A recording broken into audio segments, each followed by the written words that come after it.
Headline edition, July 8, 1947. The Army Air Forces has announced that a flying disc has been found and is now in the possession of the Army.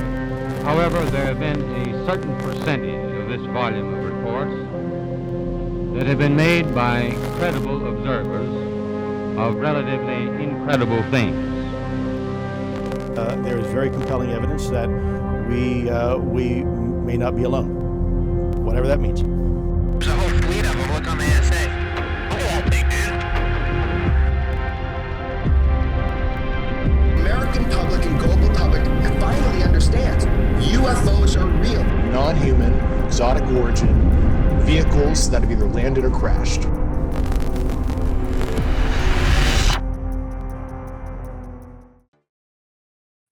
Welcome everybody back to Disclosure Team.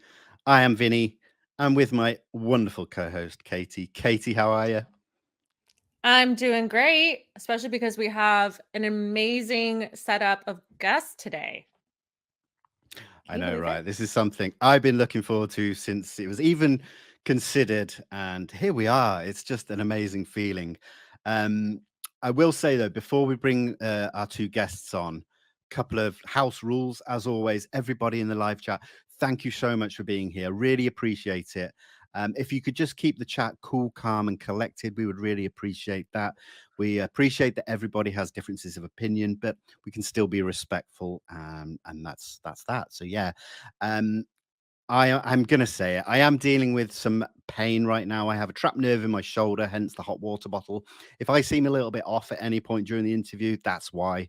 But I've got my wonderful co-host here who will keep things rolling. And yeah, Katie, anything you want to say before we bring our guests on? No, I just want to welcome them both. I think we haven't had the pleasure of having Tyler yet on a UFO podcast, if I'm correct. And so it's so great to have Tyler and Dr. Nolan here together. They're some of the most brilliant minds in our community and also some of the nicest people too. So thank you both for being here. Let's bring them in. Let's bring them in. Please welcome Tyler Henry and Garry Nolan. Hello. Hi, guys. Hi. Thank you for having us. I'm really excited to delve in today. Yes, same as well. And I apologize for reaching over. I'm trying to print something. So yes, great to see you all. Great to have you guys Thank you so here. much. Absolutely. Yeah. Absolutely. Katie, I'm going to let you kickstart the proceedings off. Excellent. So let's dive right in. I want to remind everyone that we're going to take it a little consciousness, a little woo. So we hope that you guys will allow us to kind of go on this fun speculative journey here. And to kick it off, I'd like to talk about some what I call neurospicy brains. So brains that fall out of that typical middle chunk of the bell curve, so to say, and they are kind of a big question mark in UFO world. Garry, you've spoken a few times about your research with individuals who have diverse neurotypes. And Tyler, you've even had your brain scanned to kind of look at how it functions. And I'm really curious to hear what role you both think that individual and atypical neurotypes may play when it comes to contact with the broader phenomenon. Tyler, why don't you start? Oh my goodness, well, what an honor. I think different people conjure different results. And one of the beautiful things about this work is I've seen how much diversity there is in the human experience and in how people connect with their own intuition, some naturally more than others. I've found in my work that I believe there's something to be said about thick boundaried people and thin boundaried people. And anthropologically, the work that's been done on trying to get an understanding of what that entails, I think speaks to people's receptivity often to connect to maybe those paranormal realms or that which may not be considered normal. I look at it as, let's say, a scientist or a geneticist, as the diversity as evolution in play, right? That, you need a diverse number of types of people to deal with the complexity of the world. But if everybody were to think the same way, for instance, if everybody was a warrior, then all we would be doing is fighting. But I think especially, and as it relates to the kind of discussion that I think we'll have here today, the diverse neurotypes that, in fact, the ones that I'm most interested in are the so-called shamans or the priests or those who connect to that, let's say, less observable realm that is something which is sort of supernature or beyond nature, and collecting information from that and using it for the more material aspects of the human condition. And so I've always been interested, first of all, in where this information comes from, right? Some call it the Akashic record or something like that.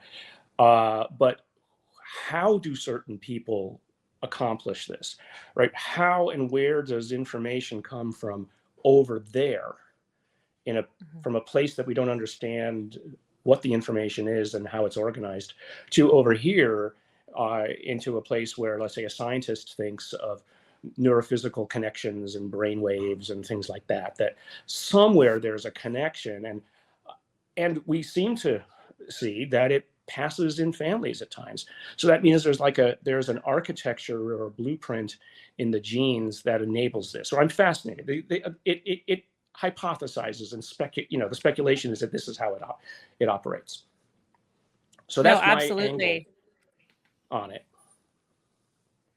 Well, and you brought up an interesting point, Gary, about the trying to understand where it comes from. And Tyler, I'm interested in your take as someone who regularly interacts with the other side, whatever you want to call it, how you see it. People talk about the Akashic record, quantum foam, or, literal heaven or whatnot. And I'm really curious how in your mind you envision that and what it kind of appears to you as. Absolutely. Well, in my second book, Here and Hereafter, I actually recently dedicated a whole chapter to that very thing. This idea that we may not always have to have an understanding of who the sign senders are, as much as there's value in recognizing the signs themselves. If you talk to different people, they'll acknowledge different things. Some feel they're connecting to non-human intelligence. Other people feel they're connecting to spirit guides. Some people feel they're only connecting to spirits themselves. And I've learned in this work that for me, it's less important about what's giving me the information and more about the information itself. I find that there's something to be said about shamanism, its history in altered states of consciousness, and that perhaps being a fundamental that allows people to connect to whatever it may be that they identify it as. Yeah, and Jung believed that the human mind retains this fundamental unconscious biological aspects of our ancestors, these primordial images, which he dubbed them as. So do you think that there is some logical foundation in that aspect of what he believes? Absolutely. I mean, sorry. I think so. No, go ahead. Anybody. Go ahead. Oh, no. I just think with the collective unconscious, it speaks to that idea of Carl Jung's thoughts. I mean, the Mayans had a concept around this as well that was almost identical to what we today call the Akashic record. I mean, the Akashic record, people often attribute to Hinduism. In fact, it's not. It's actually a more recent iteration of theosophy that New Age philosophers have brought together. But it does slightly have a root in the word Akasha, which is from the Sanskrit, which is basically the fundamental field wherein reality and the ether sits. Now, it isn't a direct correlation, despite the similarity of the words. But here you have, going back as far as Sanskrit, you have the Mayans, you do have Hinduism having some elements of this. And I think there's a couple of others I was reading about the other day. And so, and of course you have today the collective unconscious, you have the so-called morphic field ideas, all of which are pretty much talking about the same thing again and again. And I think what that says is that humans are reaching for this concept because they realize that somewhere at the edge of the known is this unknown concept that we're all trying to put to words. But what I find fascinating in every aspect of this, that it's always the same kind of people who are in contact with it, or who are doing the best description of it and are gathering information thereby. I mean, and so all I've ever been trying to do, since I've only had very limited, let's say, experience personally in those things, is, okay, how do I convince my fellow scientists that this is something worth studying? And I mean, there's the material scientists who do, but there's plenty of psychiatrists and psychologists, and even now quantum physicists, who are more than willing to say, look, there's an information field that we still don't understand yet. So it's just about trying to get that across the threshold for people to say, okay, now it's how do we design experiments to look at it? You know, because at the end of the day, the public in general look to, for better or worse, scientists as the validators of the, at least this century's realities. Yeah, no, I think you bring up some really great points. And one of the things you touched on that I would love to kind of dive a little more deeply into is the role of psychedelics. There's been a lot of research coming out, actually, even in the past couple of days, looking at the role of, you know, either psilocybin or DMT, which was used oftentimes, especially in, American indigenous communities, to kind of facilitate contact. And one of the things they found was that DMT actually changes kind of neurological pathways and how information is processed under the influence. And I'm really curious what you guys think of that, if you think there's a role for that in terms of moving forward and understanding how consciousness works and the phenomenon, or if you've had any personal experience, anything like that. I've had no personal experience personally with the psychedelics, but it isn't as if I'm not like reaching for the kitchen cabinet to maybe try it someday, but it's just not something that, for any of a variety of reasons, I can do. But I think what's important about, to the extent that we understand anything about how the brain works, and probably most people in the audience will know about something called the default mode network.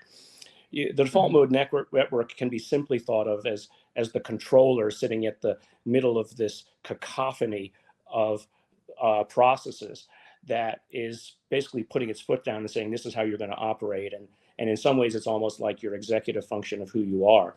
And I mean, it's been clearly shown that these drugs reduce the power or the strength or the hold of the default mode network, and let the rest of the orchestra, come to the fore and put its thoughts forward. And I think what that does is it really, again, it allows for people who might be, as we started this whole thing off, neurodivergent, to let that default mode network, or stop it from working, and let some of these other strengths play out. And then those are the things that are probably seeing forms of reality that some people would prefer not to see. Right. Absolutely. What about you, Tyler? Any thoughts? To speak to that, I mean, I certainly see the value in neuroplasticity, and though in my own experience, I unfortunately don't have any experiences regarding hallucinogens, I would say that, for me, it does kind of go into the question of subjective versus objective. And so many of these spiritual or initiatory experiences are deeply subjectively meaningful. My curiosity kind of sits in the objective realm of how do we take those experiences and quantify similarities, if there are some, and it seems like there are in reading very little research on the subject. One of the interesting things are children, right? That children's default mode network is really actually not in play as much as an adult is. It's almost like that time at which your neuroplasticity in your brain locks down.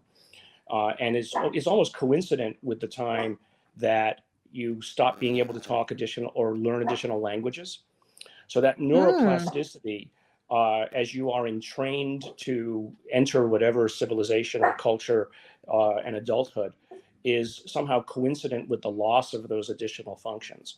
And so I think, frankly, from a scientific standpoint, the fascinating thing to do would be to look at the brains of children as they mature from that, let's say, default mode, less powerful stage of their life into something that has been more targeted, which is another reason why, actually, interestingly, the shamans who are trained in some of these tribal cultures, they're actually picked from very early on. And so you can imagine that let's say, entrainment stops them from becoming the warrior, or stops them from becoming, some other more dedicated subtype or, utility in the tribe. Yeah, and I think one thing that I found fascinating about when we hear about indigenous cultures from all around the globe is that people have used psychedelics to contact loved ones, lost or ancestors, but at the same time we hear of them contacting the star people, and that. So I find that just fascinating that it's not just one thing, that there is some broader spectrum of being able to contact more than just one thing in another realm. I just find that fascinating. Absolutely. There's a book, a wonderful book called The Ritual Process by Victor Turner, where he covers in depth some of the traditions and cultural aspects of African tribes, and found that liminality seemed to go hand in hand with rites of passage. And that rites of passage in people's lives individually seem to often open them up to things that perhaps they weren't ordinarily connected to. And that seemed to be kind of the goal of taking people out of their traditional societies, sometimes going into the desert or going to the forest alone and having to kind of go from a boy to a man. And in that process, going back and returning with knowledge that is received in that state that helps better society as a whole. You know, one of the interesting things about many now of the psychedelics that's been observed is the induction of neuroplasticity that happens. They actually induce brain changes. I mean, that's just, to me, I mean, that was only been observed, I think, in the last couple of years. Is shocking that, you know, because it used to be that the brain was thought to be something set in stone and there was no such thing as a brain stem cell. Well, that all changed, you know, about a decade or so ago. And now we find these drugs that seem to not only open individuals' minds to alternative views of reality and contact with other things, allegedly. I'm always going to use allegedly, even though everybody in the audience who knows me knows that I'm just saying that for my scientist friends. You know, so they contact these other things. And so, you know, the open question is, does use of these inalterably change your brain? But then it's kind of a global effect. I mean, people take these things and it's systemically applied. Imagine if we understood enough about it so that you could locally apply these neurogenerative drugs to areas that were either missing in individuals because of some pathology or because they decide to change how they want their brain to function, right? Sort of a decision they make to do something.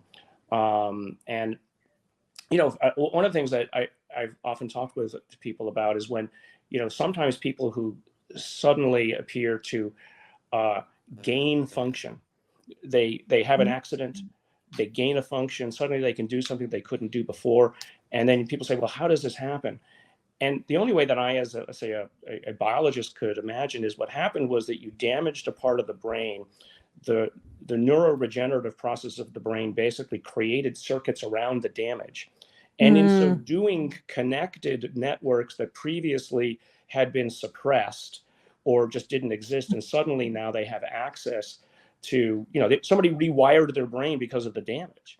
So the damage, in fact, didn't mystically cause some change. It actually physically caused a change that allowed their brain to function in a wholly new manner. Wow. And that really speaks to the evidence that we've seen, at least anecdotally, where people have shared after the loss of a loved one, after a serious illness, even sometimes during pregnancy, liminal times in people's lives where they have to approach things differently by force and then end up kind of opening or unlocking a whole other side of themselves that perhaps they didn't recognize at the time. Did you know that in pregnancy, the baby's cells can actually enter the woman and actually become part of the woman? You literally become part of. A colleague of mine showed some early data that actually some brain cells appeared to be contributed to by the baby's fetal cells that get around. It's still a bit controversial. All the way to the brain. All the way to the brain. Yeah. Well, it's fascinating. So, I mean, that's amazing. Let's look at childbirth. That's the most alien process in the world. Right. Let's not look at childbirth right now. No, I'm just That's right. For the sake of keeping breakfast down. Listen, before we get to the next question, sorry, Katie, I just wanted to say to everyone, I am recording a few questions that people have asked in the chat. We will get to any questions towards the end, and anybody that's kindly donated as well, I will read those out towards the end. I just wanted to let people know I'm not ignoring everybody. So sorry, Katie, continue. Thank you. That's what Vinny says. He's messing with y'all. No, I'm just kidding.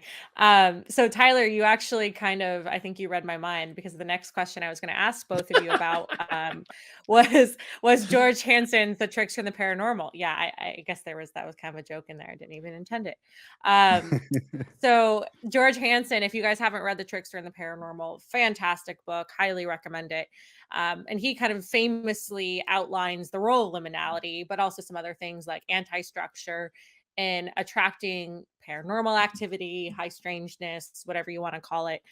And I'm curious if you found this to be something that actually has impacted your lives personally. You know, Tyler, you as a medium, Garry, I know you've had some experiences yourself. Or if these are states that you actively seek in order to sort of better tune in or have these experiences, and what your thoughts are.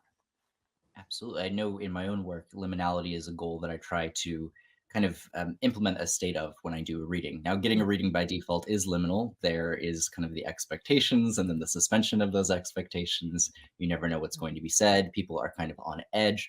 And that creates a liminal environment where I believe the paranormal can kind of flourish. But I found interestingly that a lot of my live shows will be actually sometimes around environments of play. Sometimes they're at resorts where people are relaxing and having fun and coming from other places. And if you've read the book, you know, that's a very liminal descriptor. So I find that where there is kind of a convivial, bacchanalian-like environment, oftentimes the paranormal seems to meet that, and it's fertile soil. So I find that to be coincidental at the very least. Okay. Well, that's interesting. I mean, I almost hesitate to talk about it, but I was on a cruise actually recently. It was actually a gay cruise with it was a lot of fun in the Caribbean. Yeah. I think I sent a couple of pictures of it to Tyler of the Bacchanal. It was a lot of fun. But so we had handed out these like little dog tags that basically said, you know, give our number if we met somebody fun and we wanted to see them again, because there's 5,000 people on the ship and God knows you ever find them. So I get this text like on like partway through saying, hey, Garry, don't know we found this dog tag of yours. Do you want it? Thinking that it was something important. And I said, no, it's not. It's okay. It's just something we hand out. 3 nights later, I'm out literally on the dance floor with friends, and we come across these couple of guys who we met and had a lot of fun with. And they said, hey, this is a lot of fun. You know, hope to see you tomorrow. Can I take your number? They start typing my number in, and it was the guys who had found the dog tag, almost as if out of time. They had been sent the dog tag because they were the people that I was going to meet. Right. And this was like out of 5,000 people, and the only people, you know, and so it was like one of those synchronistic moments that you realize, okay, this was something that needs to be remembered. You know, it was that continual remembrance and the pattern of what Jacques Vallée would frankly call the control theory, the reminding you that you are as much almost in control of what's happening in your life, but that it is an out of time and out of context set of events. That's like the most recent, I would say, paranormal. I mean, sure, I could always put it off to coincidence, etc., but it was just a little too much for me, and in a good way. Yeah, that's one thing I'd say about synchronicity. I found recently, since I've been quite active in this community publicly, and some of the friends that I've made recently, and they have brought up these synchronicities that happen to them all the time. But since getting to know them, I find that synchronicities happen to me a lot more. And is that just because I'm looking out for it? Sure. Like, I'm very cautious to think that there's something spooky going on, but at the same time, I just don't know. So, yeah, I'm in that kind of weird frame of mind with that at the moment. It seems to be something around meaningful coincidences. I'm sorry, Garry, I didn't mean to. No, it's the same thing. I was just going to say Carl Jung wrote a book about it. Exactly. And those meaningful coincidences, I suspect, perhaps might lead to the future communicating with the past. And I've wondered how that ties in something called retrocausality, which there's been a lot of recent work in. Yeah. Fascinating. Yeah. Well, I'd love to hear more about your thoughts on retrocausality if you have any other. Oh, goodness. That's above my pay grade. I think Dr. Garry Nolan might have some thoughts on that one. Well, yeah, Garry, what do you think about the past influence? I'll get you for that. Well, again, if you dive into the people who do all of the physics of reality, they they don't have any problem with time having no arrow. And so there's plenty of ways that you can construct reality in that way. And but then does consciousness follow the arrow, or does it at times of necessity need to step outside or use a multi-directional arrow to make some important change in your life? And so I mean that's I don't have, back to another question here, I don't have any of the kinds of on-call experiences that many people do. I mean, I've had my experiences, and I almost feel like whatever is behind the scenes has sort of said, well, I don't need to spend any more time with this guy. He's convinced. Right. So why, apart from the occasional reminder, we don't have to put orbs in his house to remind him that this is something worth spending time on. Because maybe that will just distract him. So, but the one time that I did manage to sort of go into the kind of meditation efforts that I know Tyler does on a more regular basis, was the time when I had that experience in London, where, that kind of buzzing in my body and then this voice in my head saying, this is how you connect. I've never been able to recreate that. But frankly, I haven't done the kind of meditative stuff that got me to that point in the first place, because I was so frightened by what happened. So maybe that's something. But is it something that we want everybody to experience? Might be is that what the collective unconscious of humanity needs to move beyond our current stalemates? And so I wonder if, but we're actually seeing that, let's say, collective unconscious expand in society as it is. I mean, these psychedelics are being used now therapeutically. People are talking about them on a more regular basis. So how many more people now might be able to legally experience it, that we then reach an inflection point, which is sort of let's call it a positive upgrade for human collective unconscious. And that's actually where I'm most excited. I'm actually working with a couple of people of considerable means who are literally building companies around this to get it out, at least as therapeutics, and to engage the political establishment in positive senses. Not just the doctors, but also the politicians, just as we've been doing with UAPs. We've been engaging the politics, because through the politics and scientists, we engage the public. And so there's a very much a parallel track. In fact, the conversation I've had with some of these people is, we're going to help you with the UAP, because we already have the kinds of experience of how to get this across the Rubicon with psychedelics, because we see an exact parallel. So I think that's interesting that you see there's two things going hand in hand, which is frankly why you see Tyler and I sitting here next to each other, albeit 900 miles away. That's right. He made it full circle. We came full circle. Well, no, but you brought up a good point, and we are principally a UAP podcast. So one of the things that Vinny and I are very interested in, and I'd love to hear from both of you about, is the role that consciousness does supposedly, perhaps, maybe speculatively play in contact experiences and experiences with UAP. There are lots of folks who are very much in the nuts and bolts camp, and they believe that UAP are only nuts and bolts. They're something you can touch and that's it. There are other folks that believe it's purely in your consciousness. There's folks that are in the middle who believe it's some sort of fusion of the two. And I'd love to really hear your guys' thoughts on that. If you want to talk about any experiences you've had too, that's great. But really just what are your speculative thoughts? No one knows the truth for sure, but you first. Well, he's getting you back. There's definitely something to be said about CE5, that being kind of one of the obvious things that comes to mind, where there are some who believe that through certain methodologies, they can make contact with UFOs. I'm not endorsing that or discrediting that, but I would say when it comes to looking at historical parallels, I think of iconic figures like Jack Parsons, who used ritual magic to try to commune with Venusians. If you go further back, I think you could look at a lot of religious leaders and spiritual leaders who were in contact with something. And even when they attributed that something to a certain deity, if you look at the evidence, it's not always super clear. I think back to the instances of when people were seeing images of the Mother Mary in the sky, the Fatima incident, if I recall.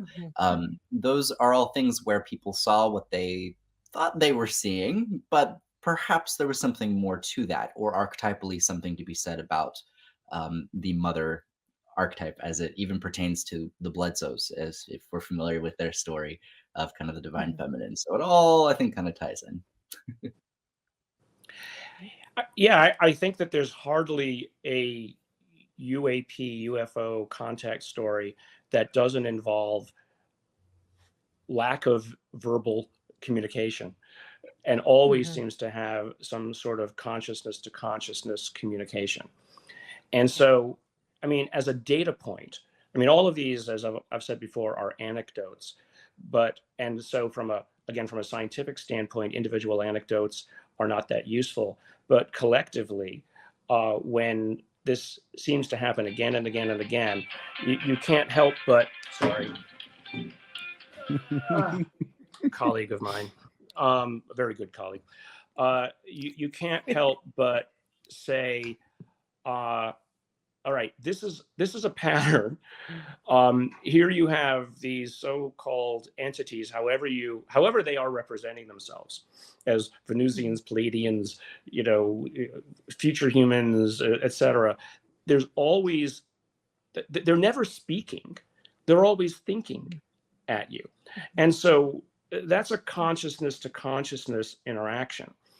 And so again, it's, I think, hearkening back to something Tyler was saying before, it doesn't matter whether it's guides or you or your brain system creating these objects. It's always it ends up in your consciousness, but not as a way that it was received materially through sound in your ears. And so I just find that, I don't know, I find that fascinating. And there's an agreement that it happens, but there's no agreement on how to study the fact that it does happen, and how that information, I mean, where does it come? I mean, Tyler and I actually had a discussion about this, a few months ago, of does the impression come in through a single neuron, or does it come through the process, like the visual process? So Tyler, for instance, gets a visual, and then he interprets those symbols. So, okay, fine. How the heck does a complex symbol, I would call it a glyph, impose itself on a person's sensory apparatus? And, probably different people have differently evolved or constructed sensory apparatus. So that is the best means through which the signal might arrive. So I just, it's a complex signal. It's not like a Morse code that then you decode into a paragraph and then you interpret the paragraph. The one time I did a remote viewing with a very well-known person who basically was part of the remote viewing program, the signal I got was a gestalt, and it was an image that was extraordinarily accurate. But it was a gestalt. And so I've wondered about that. How does the gestaltic impingement occur? I don't know. So, but again, it's raw data, and none of my scientist friends would put up with me talking about it, except over a few martinis. Nice, very nice. I think one thing that I find fascinating is you can take it a step further, because Tyler, in some of your work, that you actually talk about physical reactions that come through as well. So that almost takes it from something that's happening in the brain and manifests into some kind of physical feeling that you get. I just wondered if you could just sort of talk on that a little bit. Absolutely. In a reading, I really kind of liken my body to a canvas. And to give you the visual, it's almost like the consciousness coming through paints the picture of what they need me to know, be it through my body, be it through my mind. But it all really originates in the mind, is really my belief as far as how that information is being perceived. So as I go through these processes, I have to interpret what I'm getting, deliver it in a way that can make some sense. But I've often wondered the relationship between electrical activity and the paranormal. I know so little about neurology, so please understand that it is above my pay grade. But I've seen, even in the tropes of the paranormal, lights flickering on and off, or they somehow being able to affect car engines, as we've seen in countless UFO reports where engines suddenly seem to stall. If that is possible, I have wondered if the electrical signals within a person's brain might not be able to be tinkered with in such a way to facilitate certain sensations or imagery. I don't know, but it's something I've considered. Yeah, the Fascinating. complexity of how many places they must be able, again, speculation, the complexity of all the different places that they must be able to tickle simultaneously to create a signal is just mind-boggling. Because again, it's not that kind of linear Morse code. It's just this flash. And so, yeah, the best word I can come up with is like a glyph that is passed from one mind to another, a complex representation of symbols that then is up to, and even the remote viewing community would say it's up to then the interpreter to try not to interpret at the beginning, to make sure that they accept the symbol, write it down as quickly as possible, and then as Hal Puthoff would say, try to prevent the overlay of your cultural traditions from interpreting the signal to in too much of a biased manner. Right. And since you're bringing up, remote viewing, I know that's something that you both have dabbled in. I'm really curious if you see a connection between remote viewing and the phenomenon, and in the sense that the same processes may be utilized, or perhaps we could use remote viewing to promote contact or anything like that. Just any thoughts you may have on that matter. Sure. I would say in my own work, one of the most fascinating parts of, for example, having a premonition is that it seems that if a premonition is real, if I can sit in one space and get an inclination of what may happen in 2 weeks or 3 weeks, and if that it does indeed happen, that in my mind is the future calling out to the past. It very clearly indicates that our linear understanding of time is at the very least very complicated. There's a lot to be understood in that realm. So I think it speaks to the fact that we are probably a lot more connected to one another than we realize. For a medium to be able to sit with somebody and get a very specific understanding of someone's last words, as if they were the ones speaking them, that speaks to the fact that consciousness awareness is something not necessarily unique to our bodies, that I believe we can connect to other people's consciousness and they can connect to ours under the right circumstances, which then, if you kind of zoom out, might speak to the fact, and this is getting very, very speculative, but perhaps we are all part of the same thing. Perhaps there is a collective consciousness that exists, and we are little drops of water that kind of become part of a vast ocean of consciousness upon physical death. Fascinating. I remember that moment when, Kit Green, Jacques, and I, along with Hal and Eric Davis, were all sitting in a room looking at these brain scans of the individuals who I've talked about long and often. And that area of the brain that we saw, which at the center of the basal ganglia, the caudate putamen. And we were like, this seems to be in a lot of these people. And then I think it was Hal who said, can you bring up the scans of the couple of, high-end remote viewers that we have who had not been damaged? We happened to have their scans. Kit Green, and lo and behold, they had that density in spades, and that was the moment of clarity. Literally, for me, it was like, wait a second, the connection is intuition. This is an area that is somehow consolidating or taking the information from all areas of the brain and consolidating it, and that the better your processing center, the more simultaneous processors you can run, the more you can intuit per unit time. And it actually wasn't until I started then looking at all of the books or all of the, okay, well, is this area of the brain related to psi, right? What is the words? And the only words the areas of the brain are basically the pineal gland. And when I came up with a search of this woman's book and then read the content of what she was saying here, who is a famous medium from literally 30, 40 years ago, she literally called out the caudate putamen as the center of these processes. I mean, this is literally 2 years after I was born. She had already called out this area of the brain as being important for intuition.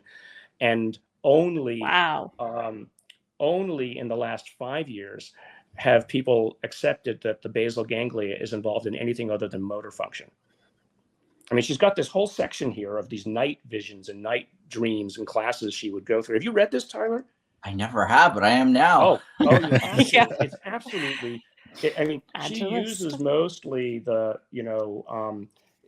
Hindu interpretations of it, which is fine, but she literally calls out the caudate as being the center of future evolution for human consciousness, and she basically calls it the antenna. Wow.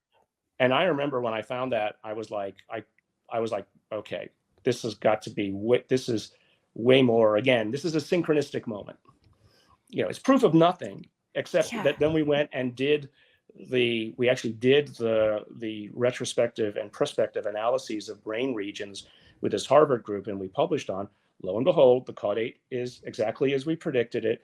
And then about probably 24 other researchers about the same time have been pointing out this area as being important for that distilling of the complex information and then represent. It's called the brain within the brain.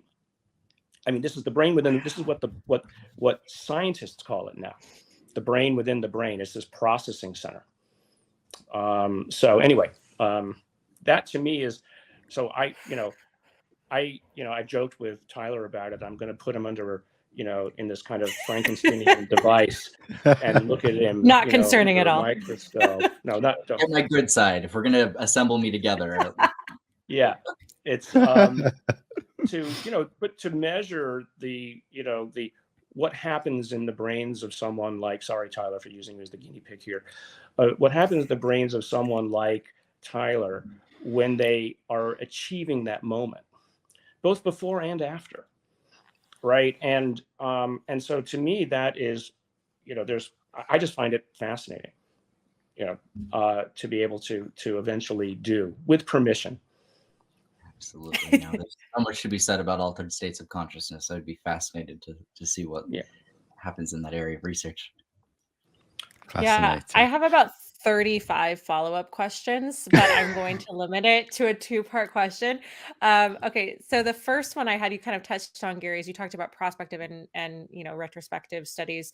Have they looked at the temporal relationship between the caudate putamen and intuition? Meaning, are folks who naturally have a higher density having these experiences as a result, or is it a neuroplasticity relationship where people who have been remote viewing for years develop a higher density? Have they looked at all at that? I don't know. No one's done anything like that. I mean, all that has been done is, and I've talked about this publicly, is that if you do functional MRI and you look at the area of the brain that's using sugar through functional MRI, that's kind of what it's doing, is saying there's energy usage here. Chess players in Japan, it's using a sort of a simplified version of chess. When they make that unexpectedly brilliant move that is not linear, this is the area of the brain that lights up. And again, there have been now numerous studies that basically show that whatever intuition is, the caudate plays a very large role in it.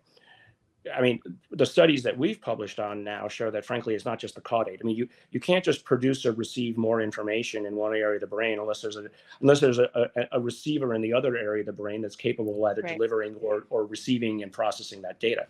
So what we find is that there are the neuronal tracts that go between the caudate basal ganglia to other areas of the brain, memory, emotion, et cetera, are reciprocally either increased or decreased in these individuals. So it's not a single area of the brain that is important.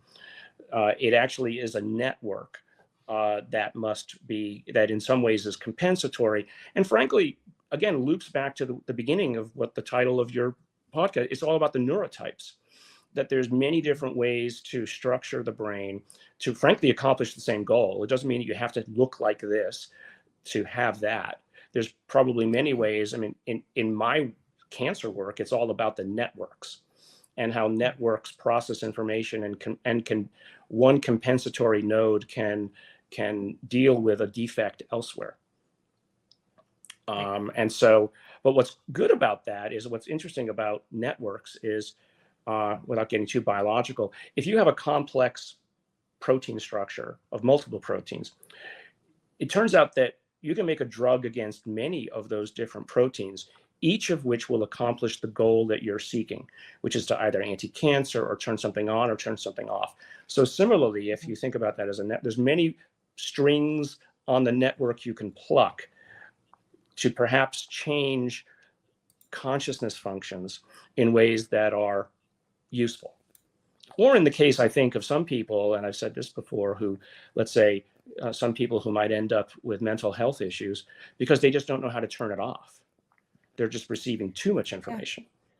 Yeah. And so, how do we help people like that and not think of them as having mental health problems, but they're basically just more aware of the universe in its naked power than some of the rest of us are. Yeah. And I mean, to that point, Hoffman's out there saying that basically we only need to see enough to pass on our genes, right? We don't need to see it all. And if we did, we'd probably, dissolve, go ahead, Tyler. I love that you said that, because I'm curious as far as it pertains to gay people and there being something to be said about a higher prevalence of gay people or people who are questioning or fall somewhere in that middle ground that are open to intuitive faculties, developing them themselves.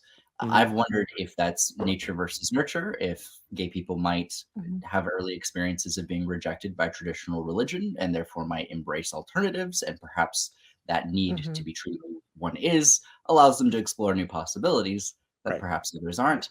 However, I'm not necessarily sold on that idea. I've really genuinely wondered if there is something to be said about our makeup informing our barrier thickness sometimes, at least. Yeah. No, yeah, I agree. I mean, I've wondered it myself, and I always try to shy away from it because it sounds too much like, one is patting oneself on the back. And I want to try to, stay away from that. But I mean, it certainly is true, and I don't think this is being, bigoted in any way. It's pretty clear that amongst let's say the more gender fluid, there is more creative impulse and allowance. You're allowed to step outside of the boundaries. I mean, the best science, it doesn't have to be, gay or gender or anything. The best science is always when you allow yourself to see beyond the walls of what somebody else previously defined for you. And so to the extent that any of us, through whatever experiences in our lives, whether it's being gay or something else, being a woman dealing with a man's world, or frankly being a certain kind of man and dealing with a man's world and not wanting to conform to ultra masculine stereotypes, that for everybody is a way to step beyond the walls. Right. And it kind of induces some of that liminal thinking and that anti-structure that we were talking about earlier, so whether could be a part of the equation too. Yeah, and if you look at Jung as well and his archetypes, he introduces sexuality into some of his archetypes quite frequently. So it does all intertwine in the way that of the things that we're discussing. So I find that really fascinating.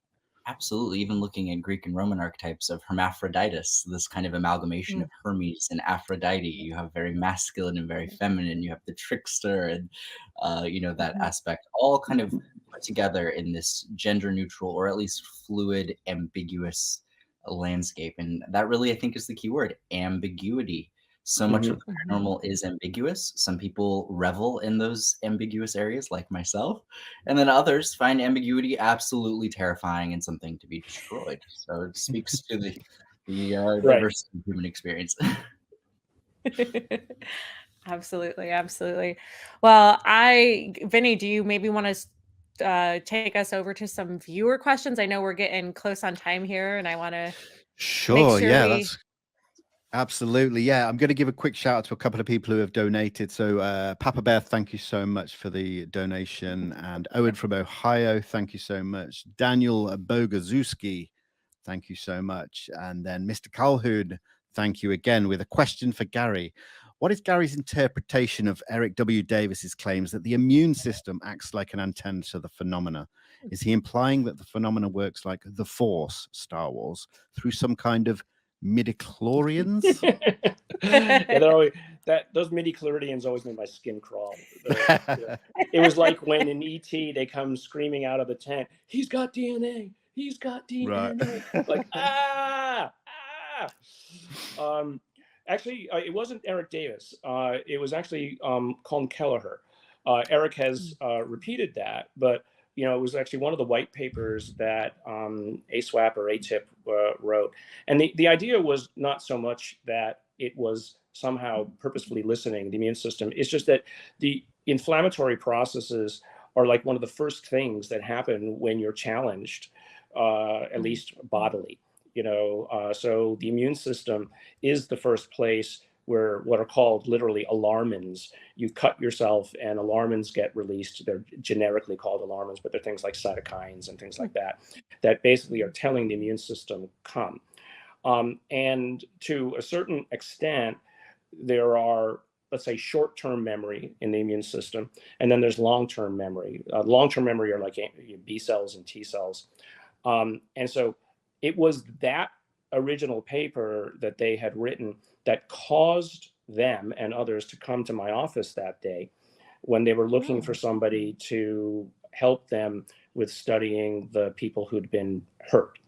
Not because I had any special knowledge of brain, but because the immune system was something that I specialized in. And at the time, and actually still, we have and had the best immune system analysis tool for looking at things. And so they were really following up on some of the earlier stuff that Eric, Colm and Eric had been involved themselves with.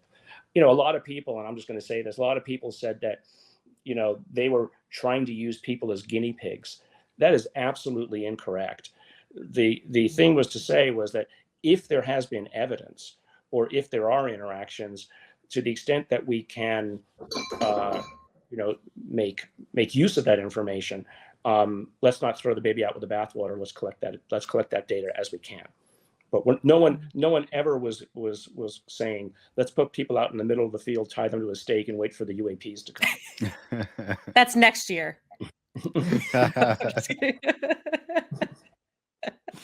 No, thank you for that. My goodness. My next question comes from Benji, and this is both for Tyler and Garry. Why are Western societies, religious and the medical scientific bodies, so resistant to factor in Eastern practices, i.e. meditation, spiritual practices, chakra systems, etc.? Tyler, you start. I've chatted enough here. Well, again, I think that is a subject that spans philosophy, sociology, anthropology as to where those differences lie in the Eastern versus Western mindsets. I would say, I think that we have a more capitalistic, materialist-based society in the West, and that certainly seems to inform certain aspects of what people prioritize, what they're open to, and what they're not. I think, there has been this idea that we can't be comfortable with ambiguity in a lot of cases. And again, I'm very comfortable with ambiguity. When we talk about Eastern medicine, Western medicine, I always like to view it as complementary. Not that necessarily there is one or the other, but that in the accordance of both, that there can be harmony. But again, that makes people very uncomfortable. People want one or the other, black or white. And the paranormal, and much of what even I do, I believe exists in that gray area that is just a characteristic of the phenomenon. I think luckily the line is moving. I mean, you can look at, at Stanford, we they do, they stick pins in people, is something that 10, 20 years ago was laughed at, right? I mean, there are, in the Department of Psychiatry, and I'm good friends with the chair. She actually used to literally live right next door to me until recently. They use Eastern traditions. They in some of the psychiatric work, they're investigating the use of psychedelics, which is right out of shamanic traditions. I mean, every one of those psychedelics came from shamans. And so I think it's because the evidence is pointing to some inherent truthfulness here. And so, I think in the best of scientific traditions, to give, let's say, credit to Western society being willing to start to be open to this sort of stuff, there is an openness that is expanding. And so I'm quite happy for that. I mean, is it going to happen like that? No, because many of the claims of, let's say, some of the New Age philosophies are a little bit beyond, but there's enough truth in them that some people, like me and others, are paying attention and saying, okay, well, how can I turn this from liminal to fact? Interesting. Yeah. Next question I've got, in fact, I'm just going to give a quick shout out. Carolina, thank you so much for the donation, and Melody as well. Really appreciate it. I've got a question here for Tyler from Yorne. She says, "Dear Tyler, I want to thank you for being a great teacher for me and having this gift. I used to be so scared and now I understand. How was it for you in the beginning, and how did you find the understanding? Love you." Well, thank you so much. I so appreciate that. I think we all have intuitive faculties. We all have an inner tuition. And I think we can see that from when we shake someone's hand and get a first impression to when our little dog is perhaps looking at us and we got to kind of intuit, okay, is that the food look or the I got to go potty look? We use intuition on a day-to-day basis. And so I think for me, getting understanding was really a process of trust in my own experience. People often ask if I had mentors, and I really have found that the greatest mentor has been trying to delve deeper into self-awareness, to try to become more of myself, to be familiar with myself creatively. And the more I've done this, the more I've kind of created an inner world that allows me to navigate the outer world accordingly. So I think that's the beauty of experiencers, whether they are medium experiencers, UFO experiencers. I think we all can relate to that feeling of divisiveness, of not being necessarily understood by others, but work is being done. And I think owning your experiencing and sharing it is a start in getting acceptance. Yeah. Thank you for that. Now, and then I have Vinny. I just had an anonymous question pop in here. Is it okay if I do? Okay. Go for it. Okay. So this person's a little shy. They said, Tyler, I haven't seen any interviews before where you discussed why you are interested in UFOs. How does that connect to your work as a medium? And could you tell us a little more about that? Sure. Well, I would say it just kind of speaks to this idea of never being fully certain of what you're communicating with, right? And I think that as I've done now thousands and thousands of readings, I've had my own questions. It seems that, at least in my case, what I do is only made possible by these things that I call my guides. I don't consider what I have to be a gift. I don't even necessarily view what I do to be inherent to me as much as it is inherent to them who have followed me throughout my life. And without them, I would be nothing. So there's certainly something to be said about the questions that presents, and naturally I've considered non-human intelligence as being something there that is responsible. I think Diana Pasulka wrote American Cosmic, kind of went through a moment like this, where she realized that the divine ecstasies that she was studying of the saints had similarities to so-called UFO experiences. And then she explored that. I mean, science or anything is all about looking for parallels. And those parallels help you create, let's say, a mathematical set of principles that are more general, that can explain more things. I mean, frankly, that's what physicists are looking for, the theory of everything. I remember the moment in time when I was looking at UFO stuff and then realizing, oh my God, this is somehow related to mediums and poltergeists, and I just believed in all of this. I can't believe in all of that. And then boom, we've all been there. Yeah, it's kind of like, okay, it's a relationship. It's not a truth that it's the same. And so it doesn't mean that they're the same. It just means that there are similarities. Absolutely. Absolutely. I just want to give a quick shout out here to Science Bob. Thank you, Bob. Thank you. Says, congratulations, Vinny and Katie. What a wonderful panel and topics. Thank you so much, Bob. We love you. Now, Gary, it would be remiss of me and I would get brutalized in the UFO community if I didn't ask.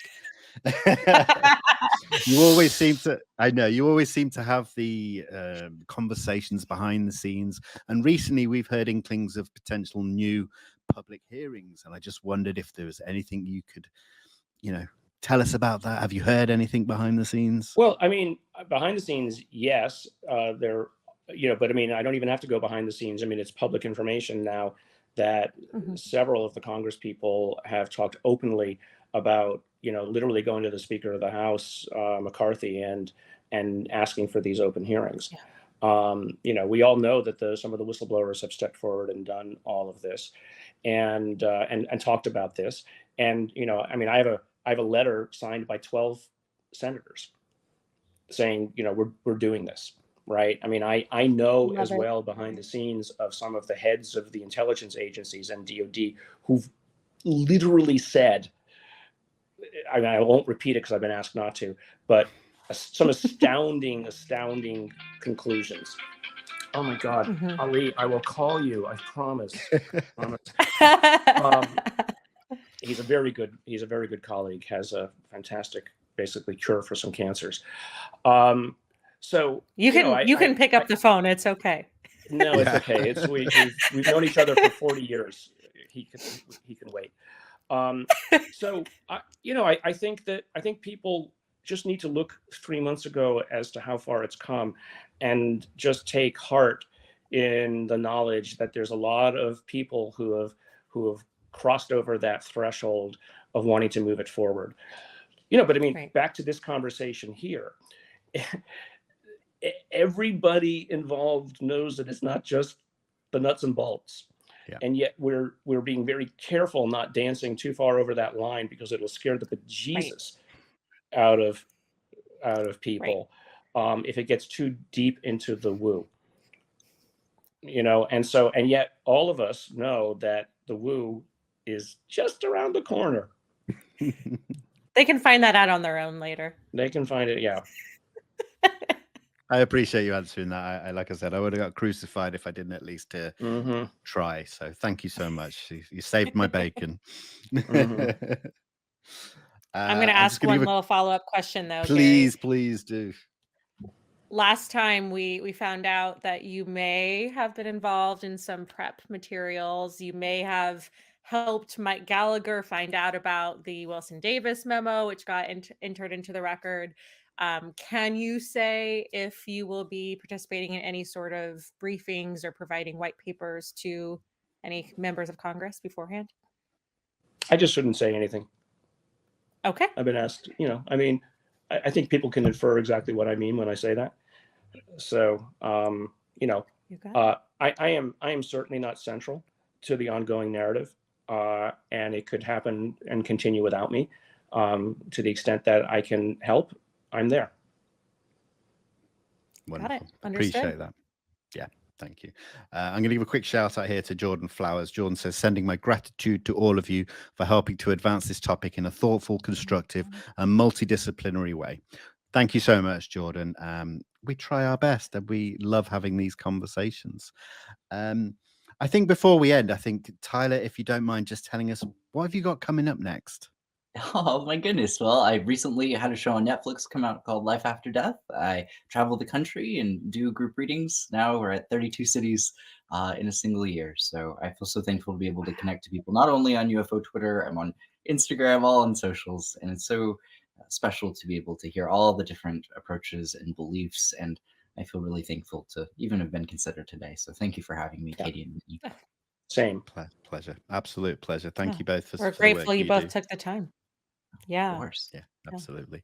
And to everybody in the live chat, thank you so much for being here. It always means the world to us to have you here, showing your support, asking such brilliant questions, and just being here is enough. So thank you so much. Garry and Tyler, if you don't mind just hanging around, we'll just have a 2-minute debrief afterwards. Mhm. Guys, thank you again. I'm going to be back next week with Dr. David Clark. Please tune in then. Look at all the social medias for the dates and times. But for now, thank you once again, Tyler, Garry, and of course, Katie. And we will see you all soon. Take care. Thanks, everybody. Thank you. Goodbye.